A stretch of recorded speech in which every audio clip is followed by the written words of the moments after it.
है सतगुरु जब अपनी मौज में आता है तो जीव की रचना करता है।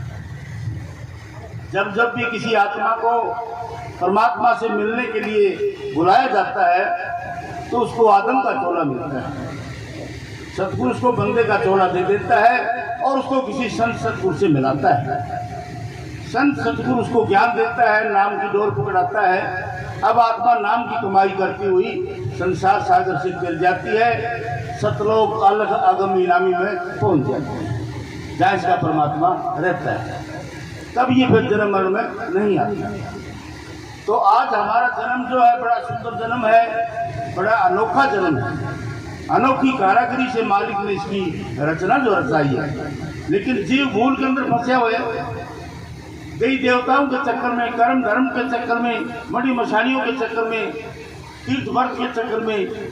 संत कहते हैं कि कहीं भी चले जाओ मोक्ष नहीं मिलेगा। देवी देवता आप मनुष्य शरीर के लिए तरस रहे हैं कि हमको मानस का अपन शरीर मिले तो हम परमात्मा की भक्ति करें, और ये लोग उनके पीछे पड़े हुए। कितनी भूल की बात है। अब जो हमें जन्म मिला है ये बड़ा सुनहरी अवसर है। 10 साल का, 20 साल का, 30 साल का जो भी उम्र का टाइम मिला है, बड़ी अच्छी बात है। तो इन दिनों में हमें सत्संग करना चाहिए और जो नाम मिला हुआ है उसकी कमाई करनी चाहिए। अपनी आत्मा को 6 चक्रों से निकाले। पहली जेल तो इसकी ये है, 6 चक्रों की जेल। आत्मा 6 चक्रों की जेल में आई और 6 चक्रों की जेल में प्राण त्याग के चली गई।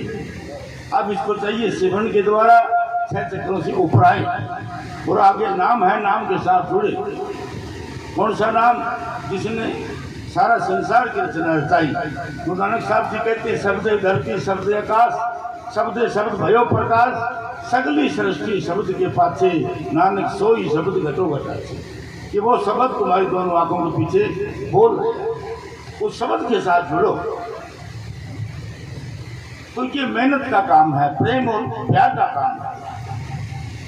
कोई बोझ नहीं उठाना, कोई किसी किस्म का भाड़ा नहीं देना।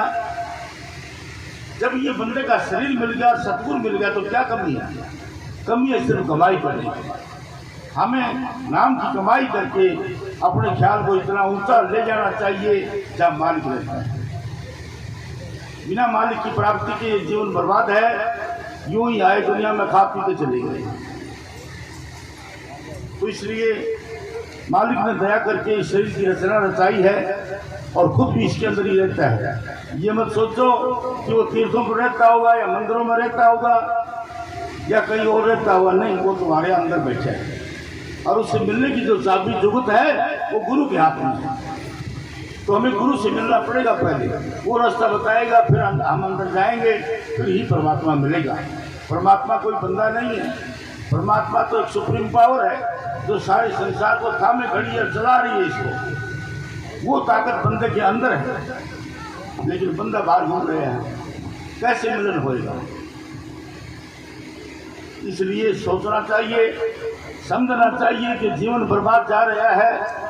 किसी संत महात्मा की संगति करें, उनसे नाम लेकर के अभ्यास करें और अपने परमात्मा को खोजें, तभी हमारा जीवन सफल होगा। इंसान को चाहिए शराब, मांस, मिट्टी, अंडे त्याग दे, गैर चलन त्याग दे। जितने भी नशे हैं, नशे नाश की जड़ होते हैं और नशा करके इंसान नरकों में जाता है और वहाँ पर काल इसको दंड देता है। तो ये जन्म बड़े भाग से मिला है, इसको बर्बाद मत करो, इसको सफल बनाने की कोशिश करो। धन धन सतगुरु।